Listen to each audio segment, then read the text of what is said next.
Bueno, buenos días, hermanos. Que el Señor continúe bendiciendo como lo ha estado haciendo hasta este momento, a través de la alabanza, de la adoración. Él es bueno, es bondadoso, compasivo, misericordioso, y estamos aquí reunidos por su misericordia. Decía Jesús que antes de empezar el culto que no éramos muchos, y en una oportunidad un pastor tenía su iglesia, pero ese día los que estaban era la esposa, sus 2 niños y la mamá de él. Y él igual dio la palabra como si fuesen los suyos, eran su familia. O sea, no es la cantidad. Estamos los que tenemos que estar y los que tenemos que escuchar la palabra del Señor, de lo que Él quiera decirnos. Como bien leyó nuestro hermano Jesús, hoy va el tema. Es que ustedes, claro, si no lo leen o lo están escuchando, parece un montón de palabras, ¿no es cierto? A ver, ¿sí o no? Muchas palabras, pero como que no alcanzamos a comprender lo que verdaderamente dice, ¿no? Y el tema va del ministerio de la reconciliación, como dice Pablo. ¿Cuál era el propósito de Dios para el hombre? ¿Qué planes tenía Dios para esta humanidad? ¿Por qué y para qué vino Jesús al mundo?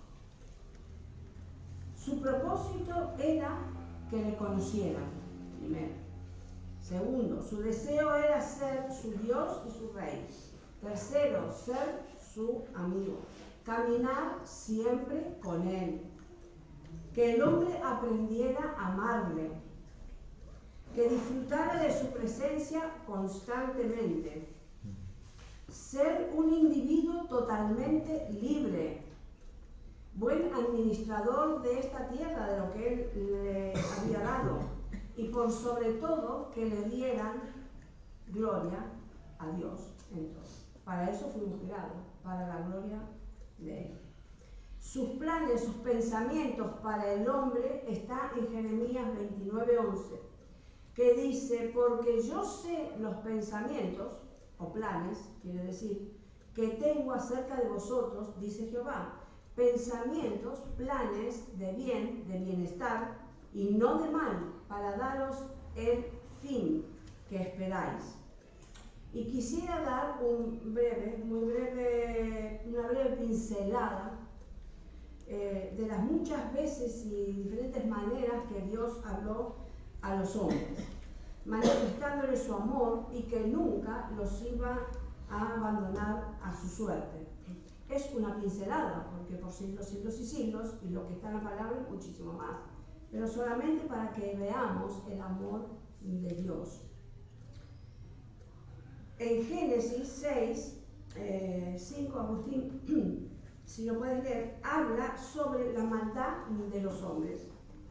Y vio Jehová que la maldad de los hombres era mucha en la tierra, y que todo designio de los pensamientos del corazón de ellos era de continuo solamente el mal.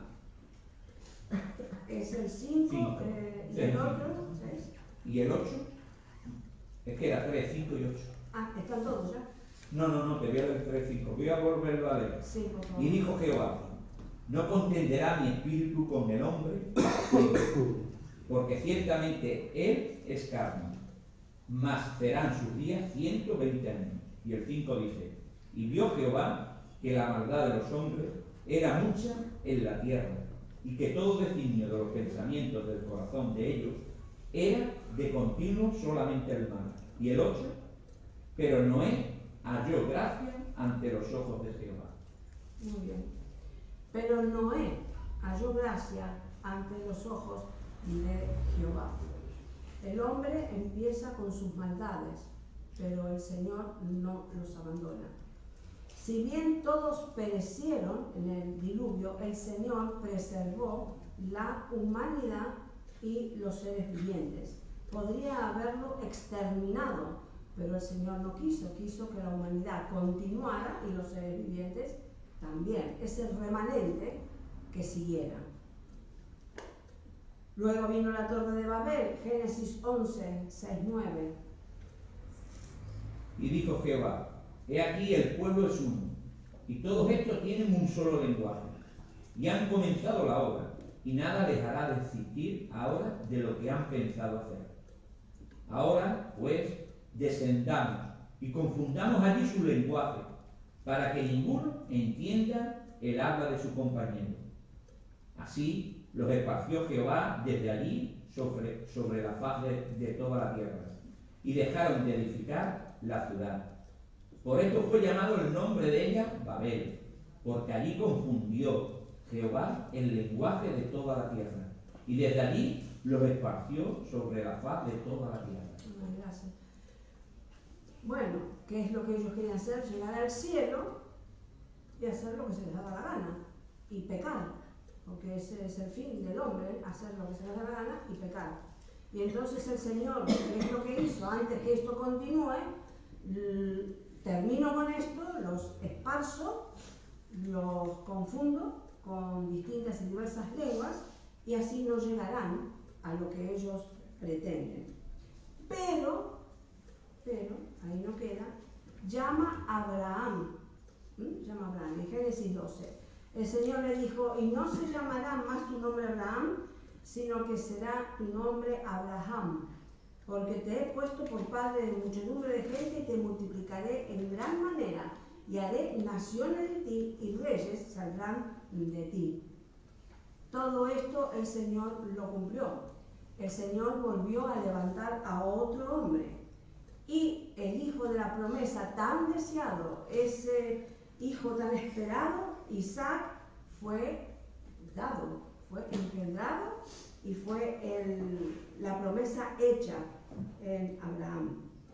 En Éxodo 3 fue el llamamiento de Moisés, que fue el hombre que Dios escogió para que liberase al pueblo de la esclavitud de Egipto.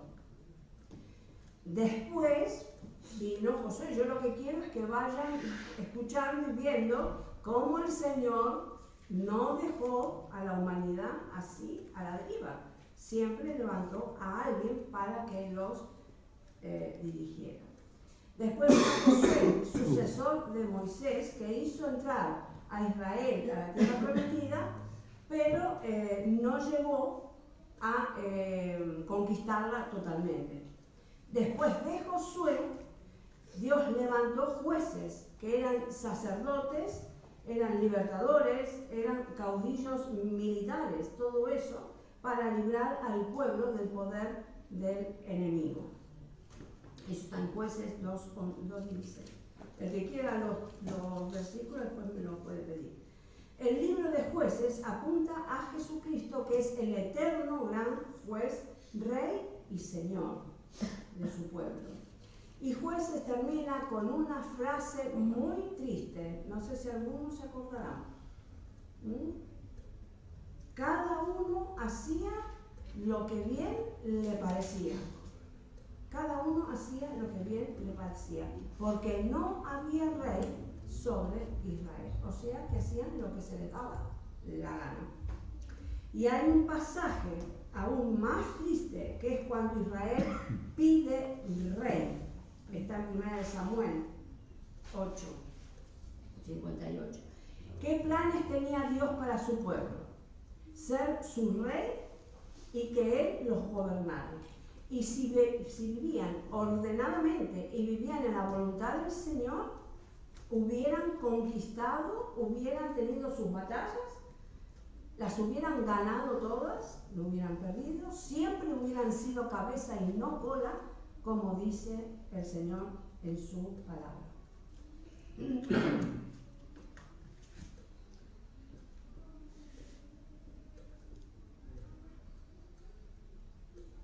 Estaba Samuel profetizando al al pueblo de todo lo que les iba a acontecer, de las verdaderas desastres que iban a pasar, y el pueblo no quiso oír la voz de Samuel, sino que dijo: no, si no habrá rey sobre nosotros, sobre Israel. Samuel era la voz de Dios, el que estaba hablando era Dios mismo.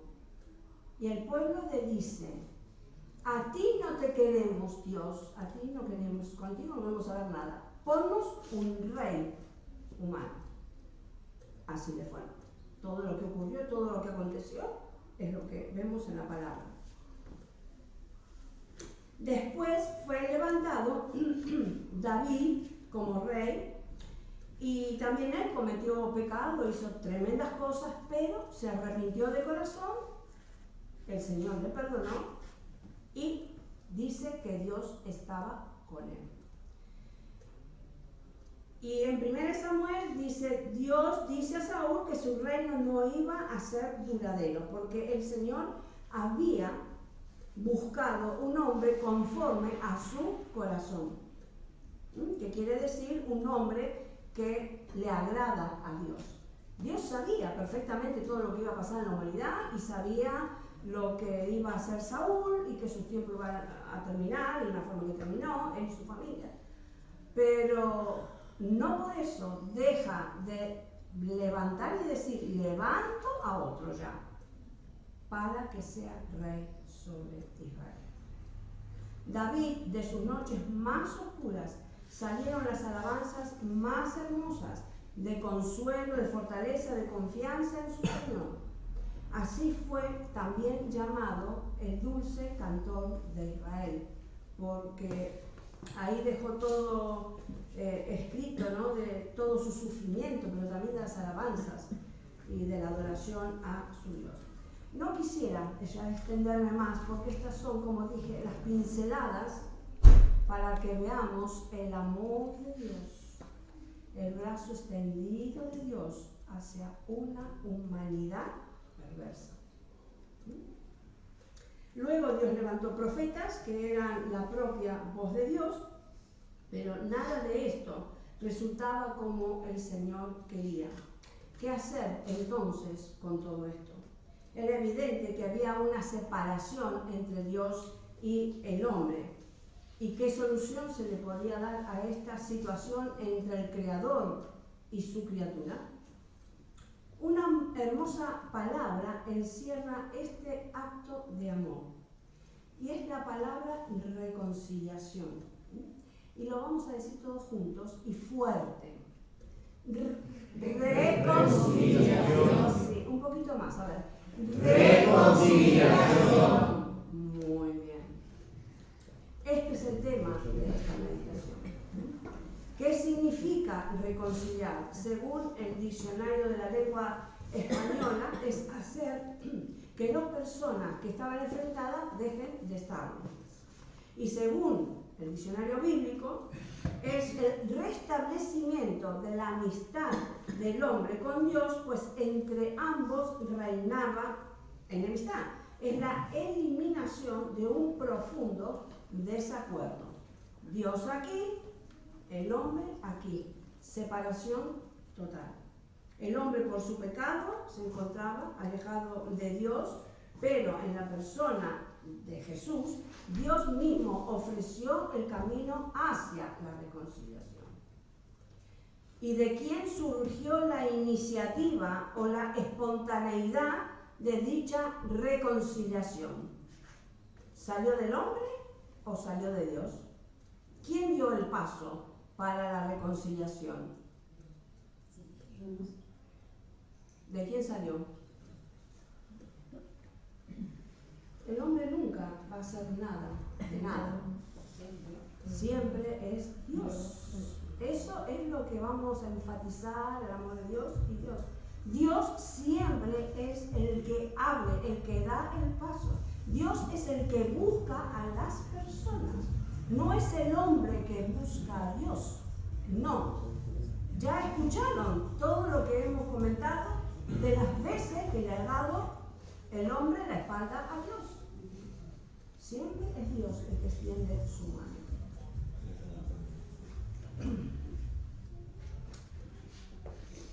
Eso nos habla, esa reconciliación, ese acercarse Dios al hombre, nos habla del gran amor de Dios hacia sus criaturas.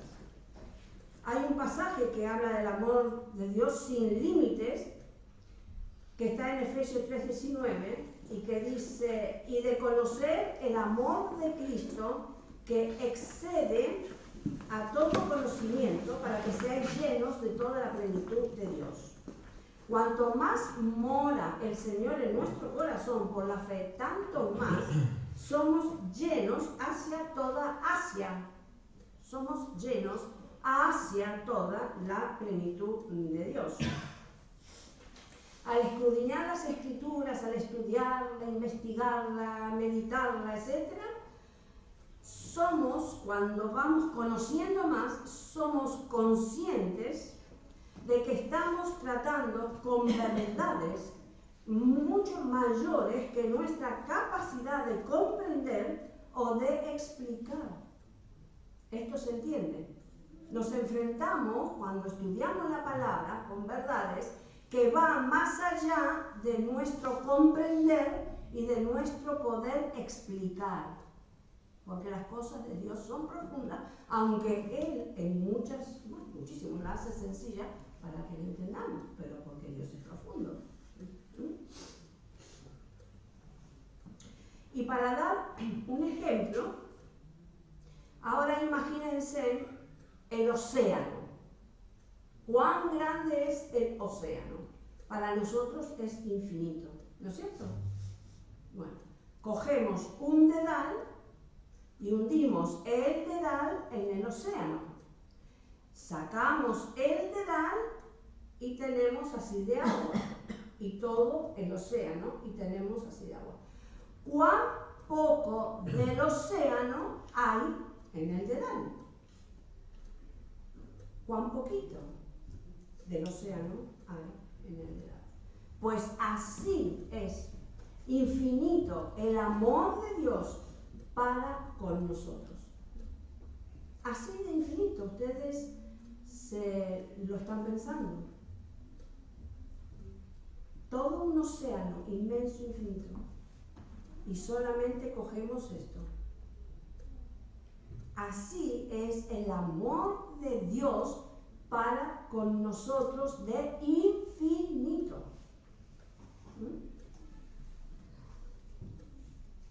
Estamos ya, bueno, y no quisiera dejar de decir una cosa, que a veces bebemos o vivimos también el amor del Señor en esas dimensiones. Cuando deberíamos sumergirnos, bucear, profundizar y hundirnos en ese océano de su amor.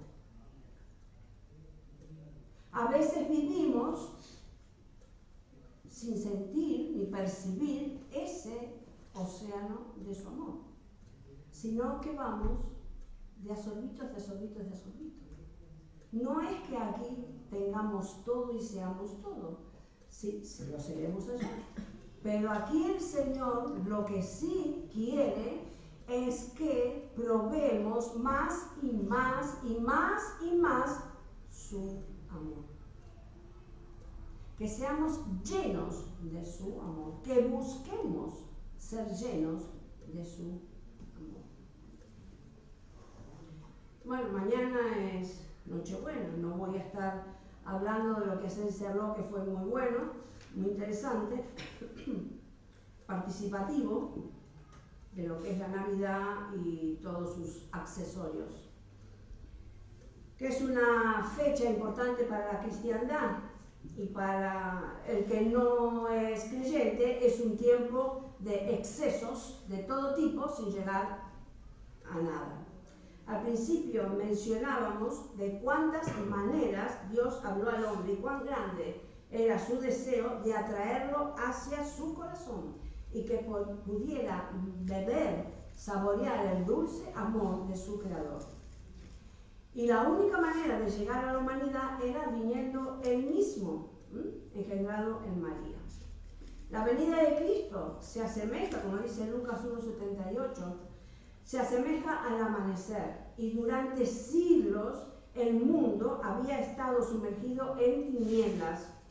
Ahora, por medio de la entrañable misericordia de Dios, estaba a punto de romper el alba. Una nueva luz, un nuevo amanecer entraba en el mundo y vendría en la persona de Cristo, que resplandecería sobre los gentiles que estaban sentados en tinieblas y sombra de muerte. Y todo esto conduciendo los pies a Israel a un camino de paz. Es lo que el Señor quería. ¿Quién es Jesús? Es el Salvador. Jesús significa Salvador. Es el Cristo, el Hijo de Dios, el Mesías de Israel. Finalmente, Él es el Señor Dios manifestado en carne. ¿Para qué vino Jesús al mundo? ¿Cuál era el plan de Dios? Vino a reconciliar al hombre con Dios, y Jesús es el puente entre Dios y el hombre. Entonces, Dios está aquí, Jesús está aquí, el hombre cuando recibe a Cristo en su corazón, pasa por el puente y se acerca al Señor, porque ya está reconciliado y es un hijo de Dios. Finalmente, dijimos, es el Señor Dios manifestado en carne. ¿Para qué vino Jesús al mundo? ¿Cuál era el plan de Dios? Este niño nacido en un pesebre se despojó de su gloria y se hizo pobre, siendo Él el Rey, para que tú y yo seamos ricos en Él y tengamos un lugar preferente en su corazón, un lugar de privilegio.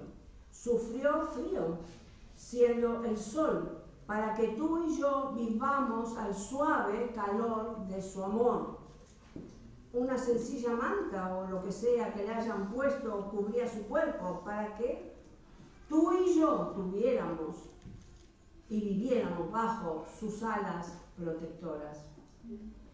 Al que no conoció pecado, por nosotros lo hizo pecado, para que nosotros fuésemos hechos justicia de Dios en él.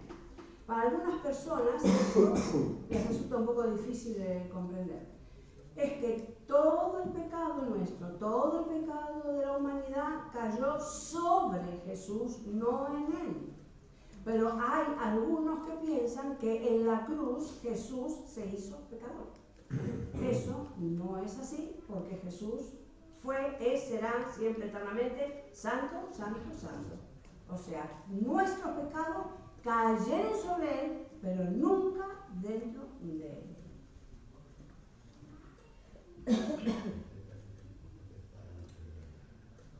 Nosotros, al confiar y creer en Jesús, somos considerados justos por Dios.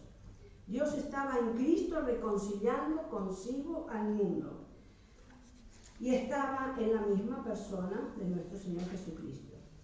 Dios no necesita ser reconciliado, pero el hombre, la mujer, sí necesita ser reconciliado con Él. Jamás, nunca, jamás podremos agradecer a Dios esto tan hermoso por su gracia inmerecida. No merecemos absolutamente nada, pero lo tenemos porque Él nos amó primero. ¿Amamos nosotros primero a Dios? No, Él nos amó primero. Siempre el paso lo da el Señor. Y hay un mensaje para hoy, nosotros aquí, ¿no es cierto? Y que se leyó, que somos embajadores en nombre de Cristo, de llevar este bendito mensaje de amor, de reconciliación, de salvación. Somos llamados a ser embajadores. Estábamos el viernes hablando, y justamente, ¿para qué estamos en esta vida? porque estamos en este local, en esta iglesia. ¿Para qué estamos? Si no es para llevar el mensaje de reconciliación, de amor y de salvación a los que están afuera, a los que no conocen a Jesús, y que son millones que se van minuto a minuto al infierno. Esa es la realidad. Estamos para llevar el mensaje de amor. Ahora, ¿por qué lo hacemos? ¿Por qué llevamos ese mensaje de amor? No tan solo porque es un mandato y lo cumplimos, sino que Pablo dice es porque su amor nos constriñe. Palabrita media rara, ¿no? Nos constriñe, y en griego significa dominar, gobernar y apremia. O sea, que el amor del Señor nos domina, nos gobierna, nos apremia a llevar el mensaje al mundo. Eso es lo que dice Pablo en la palabra. Y no podemos hacer otra cosa más que vivir por Él. Y no podemos callar, decir al mundo que Navidad es más que un festejo tradicional. ¿No es cierto? A ver, ¿qué tendrá que ver? Como se dijo ayer, pero por los que no se quedaron. ¿Qué tendrá que ver los regalos, comidas o comilonas, bebidas? ¿Qué tendrá que ver las lucecitas de colores y el árbol y todo lo que se hace para esta fecha? ¿Qué tiene que ver eso con el nacimiento de Jesús y con el propósito de Dios para la humanidad? Absolutamente nada. Nada. Estoy escuchando desde hace muchísimo tiempo que es una fiesta de niños. Bueno, quizás ellos lo entiendan más que los grandes, pero no es una fiesta para niños. ¿Sí? Es Dios mismo haciéndose hombre. A ver, toda la fiesta y la parafernalia con Dios haciéndose hombre para libertar a los oprimidos, para poner en libertad a los presos, a los que están afligidos en sus almas, en sus espíritus, encadenados al pecado, a levantar al caído, a dar vista al ciego espiritual, al cojo, al manco, aunque el Señor puede sanar todo. Eso, amén. Pero viene a sanar el alma, a ponernos a cuentas con Dios. ¿Para qué? Para que tengamos una vida abundante y para que tengamos una vida eterna. ¿Qué tendrá que ver todo lo que se festeja con esto que es lo más apremiante, que es lo más grande que tenemos?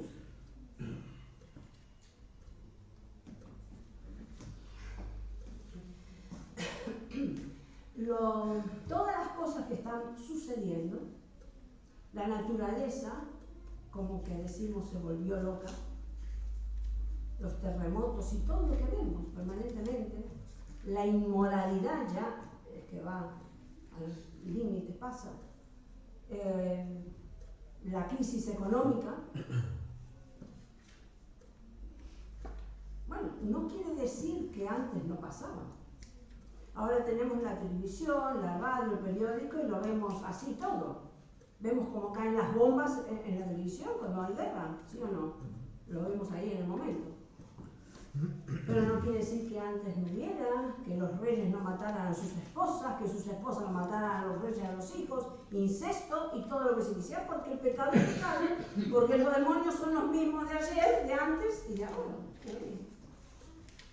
Pero esto, estando aún la iglesia, esto está pasando. ¿Y qué significa todas estas cosas que están pasando? Esto no es otra cosa más que Dios está hablando a los gritos a esta humanidad perdida. Dios les está diciendo, vuélvanse a mí, vuélvanse a mí, mírenme a mí, que yo tengo la solución para todos ustedes. Es el grito de Dios. Ahora, también es la ternura de Dios cuando Él dice, venid a mí, todos los que estáis trabajados y cargados, que yo os haré descansar. También Él dice con amor, hace esa invitación. Mira, deja de estar sufriendo, de estar agobiado, de estar perturbado, lo que fuera que tengas. Ven y deja tus cargas a los pies de la cruz. Dámelas a mí, no las estés llevando tú. Que si yo lo que quiero para ti es otra vida totalmente diferente. Una vida abundante, una vida fresca, una vida... ¿Qué quieres, Señor? Lo mejor de lo mejor para nosotros. Y no que vivas como un desgraciado o como una desgraciada. Yo no quiero para mis hijos o para mis criaturas, no quiero eso. Y si somos creyentes, pues el Señor quiere darnos más. Porque dice que vamos camino a la perfección. Estamos hacia la plenitud. No dice, como estábamos hablando, que seamos plenos ahora totalmente, porque no podemos con este cuerpo de pecado, pero vamos hacia la plenitud. Cuando lleguemos a la presencia del Señor, ahí estaremos plenos. Pero hoy, mañana, pasado, un poco más, hasta alcanzar aquello que Dios tiene para nosotros. ¿Cuáles son entonces los pensamientos de Dios para el hombre? Él dijo, volvemos a repetir, porque yo sé los pensamientos que tengo acerca de vosotros, dice Jehová, pensamientos de bien. Bueno, pensamientos, planes, si lo quieren cambiar, pensamientos, planes de bien, de bienestar, pensamientos de paz y no de mal, para daros el fin que esperáis. ¿Y qué fin esperamos? Esperanza. Tenemos una esperanza eterna y una vida totalmente diferente aquí. No me vas a decir, Antonio, que tú eres el mismo que antes de conocer al Señor, o tú, Luisa, o ¿dónde está Sergio? Bueno, todos los que han entregado su vida, Ana, su vida a Cristo, los que han venido quizás del mundo, porque hay otros que han nacido en un hogar cristiano y han mamado de pequeños la palabra, como Marcos, como Israel, y yo no sé, Miguel, han mamado desde pequeños eso, ¿no es cierto? Entonces no quiere decir que no se convierta, se tiene que convertir, por supuesto, aceptar a Jesús. Pero hay una diferencia entre esto y los que vienen de afuera. Los que han estado en el mundo y en las cosas del mundo saben muy bien de lo que estoy hablando. Encontrarse con la bendita luz de Cristo, encontrarse con la persona de Jesucristo y que esa vida sea transformada, cambiada, y pueda decir, yo era esto, yo andaba así y ahora ando así. Bueno, tú mismo, Sergio, vistes a unos ex amigos tuyos, no sé qué, con cubatas, dijiste, con cubatas a las 10 de la mañana, y él se horrorizaba y se espantaba. Ahora se espanta, en otro momento no se espantaría, pero se espanta. ¿Por qué? Porque está en la luz, porque Cristo vive en él. Entonces somos transformados por el Señor. ¿Quiere el Señor que vivamos en la ignorancia de no comprender las Escrituras, de quedarnos como enanitos? Tenemos que estudiar la palabra, tenemos que meditar las Escrituras para poder llegar a alcanzar, a comprender todas estas cosas. ¿Por qué? Porque sobrepasan a nuestro conocimiento. Y el Señor quiere que nos metamos en sus caminos en sus profundidades. Y lo que hoy quiero dejar más, más claro o afirmarlo es el amor de Dios. Hermanos queridos, el amor de Dios que sobrepasa a todo nuestro conocimiento, ese poder hundirnos en el amor del Señor, de comprender que cuando yo lo estaba haciendo, meditando y haciendo el estudio, le digo, ¿cuánto ama, Padre? Nosotros no tenemos ni este pizquito de paciencia, nos hacen algo y ya estamos saltando, nos miran torcido y ¿para qué vamos a decir? Somos así, todo es, somos unos quisquis, todo nos molesta, y yo me incluyo, claro que sí. ¿Y qué es lo que no soportó el Señor con esta humanidad? Que lo rechazaran, que lo despreciaran, cuando fue crucificado, abandonado. Y abandonado y todo. Cuando, bueno, eso es otro estudio, otro pensamiento que iba a dar, que después que lo abandonaron y que el Señor resucitó, Él estaba en la playa, parado ahí, con el pez, el pan, ya tenía preparada el desayuno para sus discípulos. ¿Qué discípulos? ¿Quién de nosotros hubiésemos escogido un seguidor así? Ninguno de nosotros hubiésemos dicho, mira, este que vengan conmigo. ¿Qué me vas a decir? Si son unos mal hablados, unos brutos, yo no sé qué. No lo hubiéramos escogido. Pero Jesús, como Él veía lo que iban a hacer, no lo que eran, lo que iban a llegar a ser, es que Dios los escogió. Pero después de todo lo que le han hecho, el Señor con amor, cuando ellos dicen que habían pescado,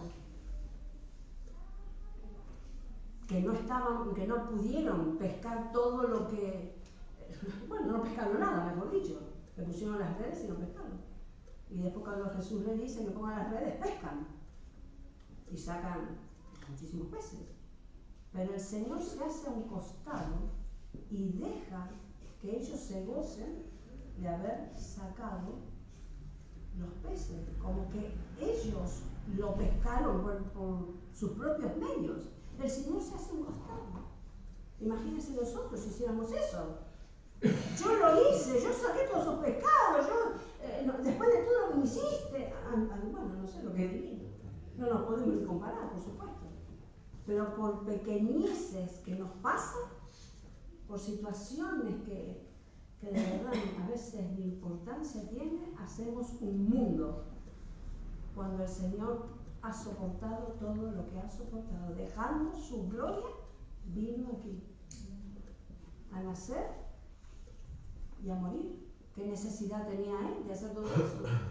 Por amor a ti, por amor a mí, Él lo hizo. Y que no vivamos como miserables, hermanos, bebiendo de a puchitos la misericordia, bebiendo de a puchitos el amor de Dios, que no vivamos de esa forma.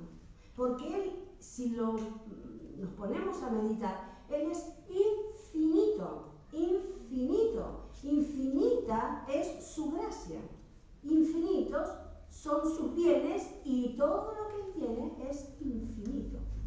Así que aprovechemos, no seamos tontos, sino vivos en aprovecharnos de todo lo que el Señor tiene para nosotros.